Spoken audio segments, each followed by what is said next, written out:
Hello दोस्तों, आपका इस वीडियो में बहुत बहुत स्वागत है। इस वीडियो में हम जानेंगे नीम करोली बाबा के चमत्कारी किस्से। तो चलिए वीडियो को शुरू करते हैं। नीम करोली बाबा के लाखों भक्त हैं और उनके भक्त भारत से विदेशों तक फैले हुए हैं। एप्पल के सीईओ से लेकर फेसबुक के संस्थापक जैसी हस्तियां बाबा का अलौकिक आशीर्वाद ले चुकी है और उनके भक्तों के साथ साथ बाबा के जीवन काल में या उनके जाने के बाद कुछ अलौकिक दिव्य चमत्कारिक अनुभव हुए जिन्हें उन्होंने अलग अलग माध्यमों से साझा किया।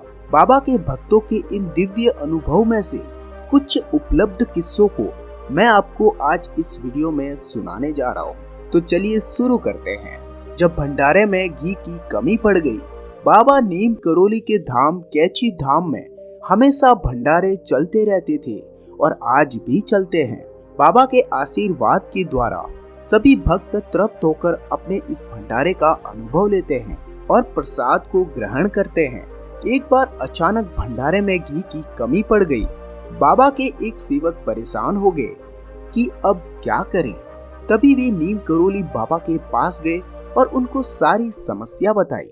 तब बाबा ने कहा कि पास में जो नदी बह रही है, एक बर्तन से उसमें पानी भरो और उसे घी की तरह इस्तेमाल करो। वो क्या घी से कम है?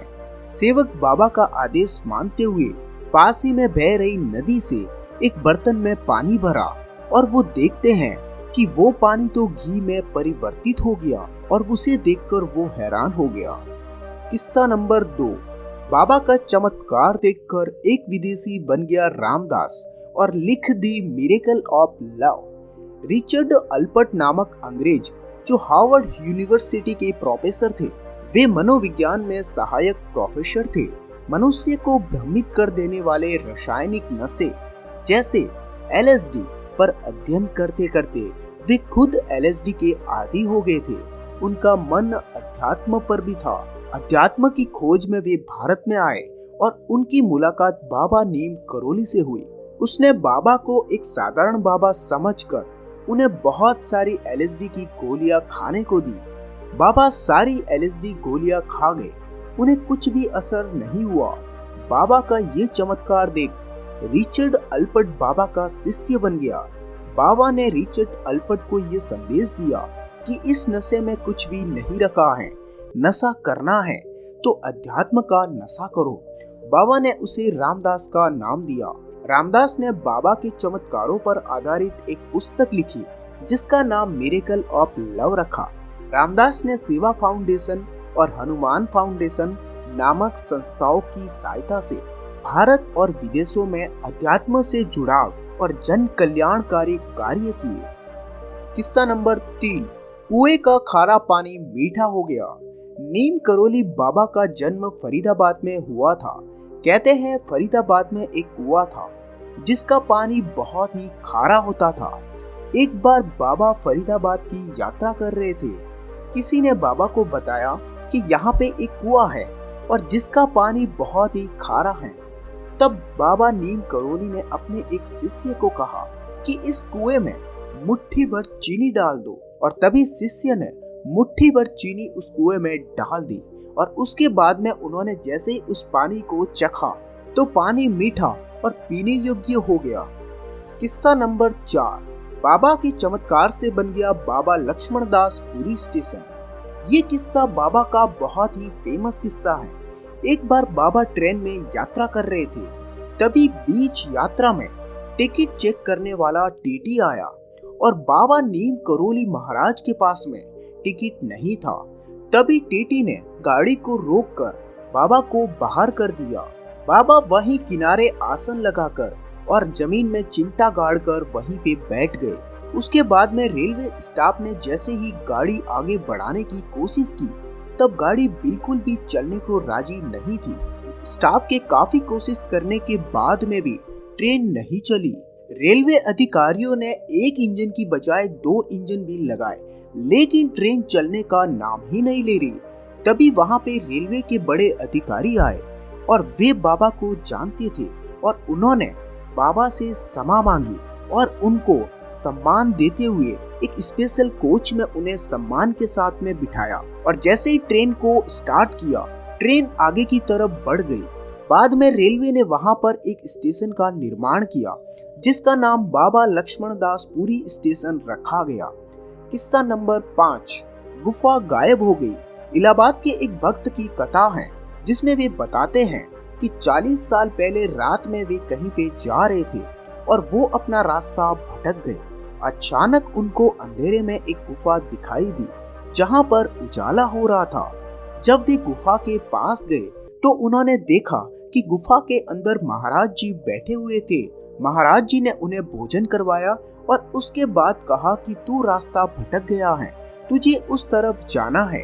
वे महाराज के कहे अनुसार 15 से 20 कदम जैसे ही आगे बढ़े तो उनको जिस गांव में जाना था वो गांव उन्हें दिख गया। जब उन्होंने पीछे मुड़कर देखा तो वहां ना तो गुफा थी और ना ही वो महाराज जी थे। ये सब बाबा की लीला है। किस्सा नंबर 6, बाबा भक्त की भावना देखते थे। नैनीताल जिले में एक भवाली के पास में भूमिदार में बाबा का एक छोटा सा आश्रम है जिसकी चारों ओर निचली जाति के और अनुचित जाति के परिवार रहते हैं।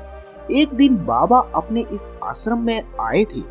एक अनुचित जाति का व्यक्ति एक साफ गिलास में बड़े प्रेम और श्रद्धा से बाबा के लिए गर्म दूध लाया था, किंतु उसने जिस कपड़े से दूध का बर्तन ढका था वो बहुत ही मैला था और उस कपड़े के मैलेपन को देखकर किसी की भी इच्छा नहीं होगी कि वो उस दूध को पी ले।